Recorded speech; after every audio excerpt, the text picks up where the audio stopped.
नमस्कार, मैं रवीश कुमार। आज बिहार की राजनीति में जो हुआ है या जो हो रहा है उसे समझने के लिए आपको हेडलाइंस के शोर से बाहर आना होगा। आपको उस गोदी मीडिया के चश्मे को उतारना होगा जो आपको सिर्फ वही दिखाता है जो सत्ता देखना चाहती है। आज बात उसे समझने के लिए सत्ता देखना चाहती है। पटकथा की होगी जो पटना के एक बंद कमरे में लिखी गई और जिसकी धमक दिल्ली के साथ लोक कल्याण मार्ग तक सुनाई दे रही है। क्या आपने कभी सोचा था कि जिस भारतीय जनता पार्टी को अजय माना जाता था, जिसका अश्वमेध यज्ञ का घोड़ा पूरे देश में बेरोकटोक दौड़ रहा था, वही घोड़ा बिहार में आकर ठिठक जाएगा और उसकी लगाम उस नीतीश कुमार के हाथ में होगी, जिनके बारे में कहा जाता था कि अब उनके पास कोई रास्ता नहीं बचा। आज बिहार की हवाओं में एक अलग तरह की गर्मी है। ये गर्मी मौसम की नहीं बल्कि सियासी मजबूरी की है। मसला सुलझने के बजाय और उलझ गया है, लेकिन इस बार उलझने में नीतीश कुमार नहीं है। उलझन में वह महाशक्ति है जो रिमोट कंट्रोल से सरकारें चलाने की आदी हो चुकी थी। बीजेपी सरेंडर मोड में है। जी हां, सरेंडर मोड। यह शब्द गोदी मीडिया के लिए भले ही वर्जित हो, लेकिन हकीकत यही है।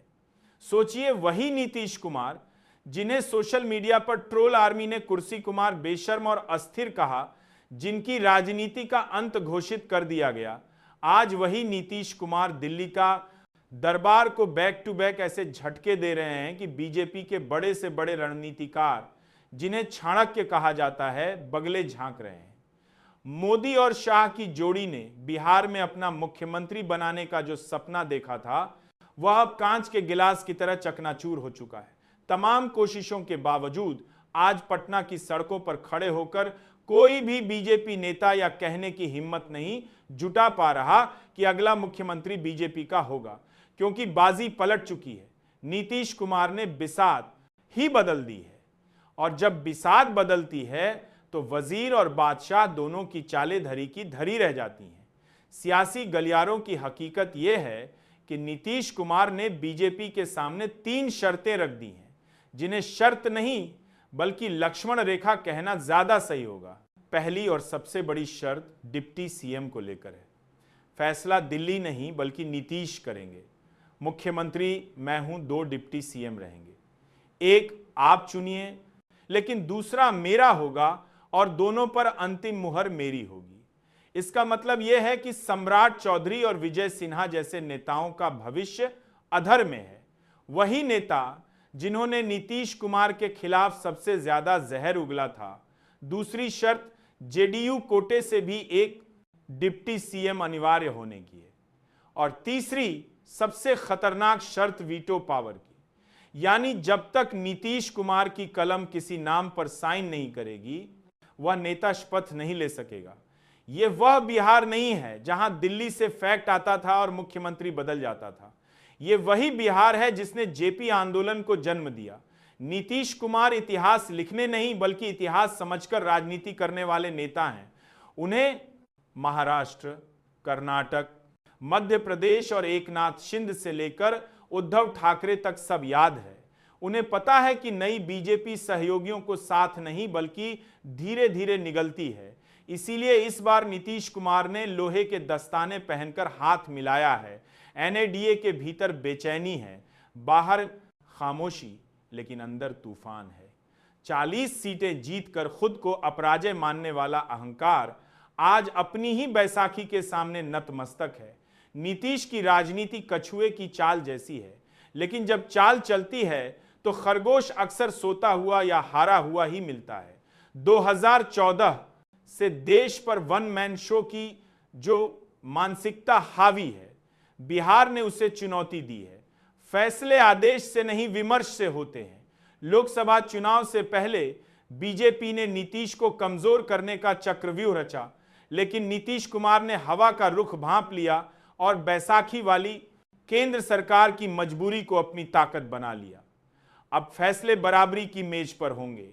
वन वे ट्रैफिक बंद हो चुका है। गोदी मीडिया इस पर चुप है, क्योंकि सच दिखाने का मतलब सत्ता की कमजोरी स्वीकार करना होगा। इसलिए अपने विवेक का इस्तेमाल कीजिए, क्योंकि वही एक चीज है जो अभी तक बची हुई है। अब जरा इस पूरे घटनाक्रम के अगले अध्याय को समझिए, क्योंकि असली कहानी यहीं से और गहरी होती है। सवाल सिर्फ डिप्टी सीएम या वीटो पावर का नहीं है, सवाल उस मानसिकता का है जो दिल्ली से चलकर राज्यों पर थोपी जाती है रही है। बिहार ने पहली बार उस मानसिकता को आईना दिखाया है। बीजेपी को लग रहा था कि नीतीश कुमार लोकसभा चुनाव के बाद कमजोर पड़ जाएंगे, लेकिन हुआ ठीक उल्टा। 240 के आंकड़े ने केंद्र को मजबूर कर दिया और इसी मजबूरी को नीतीश कुमार ने अपनी ढाल बना लिया। आज हालात यह है कि दिल्ली को हर फैसले से पहले पटना की तरफ देखना पड़ रहा है। यह वही दिल्ली है जो कल तक आंख दिखाकर सहयोगियों को लाइन में खड़ा कर देती थी। अब वही दिल्ली नरमी की भाषा बोल रही है। यह सत्ता का चरित्र होता है। जब बहुमत होता है तो आवाज भारी होती है, और जब बैसाखी लगती है तो स्वर अपने आप बदल जाता है। बीजेपी की परेशानी यह नहीं है कि नीतीश कुमार क्या मांग रहे हैं, परेशानी यह है कि नीतीश कुमार मांगने की स्थिति में है। यह स्थिति 2014 के बाद पहली बार बनी है। यही कारण है कि पार्टी के भीतर खलबली मची हुई है। बिहार मची समय नहीं है। बीजेपी के नेता समझ नहीं पा रहे कि दिल्ली की रणनीति फेल कैसे हो गई। जिन नेताओं को मुख्यमंत्री बनने के सपने दिखाए गए थे, आज वही नेता अपने राजनीतिक भविष्य को लेकर सबसे ज्यादा डरे हुए हैं। संगठन में अंदरूनी कलह है, लेकिन ऊपर से सब कुछ सामान्य दिखाने की कोशिश की जा रही है।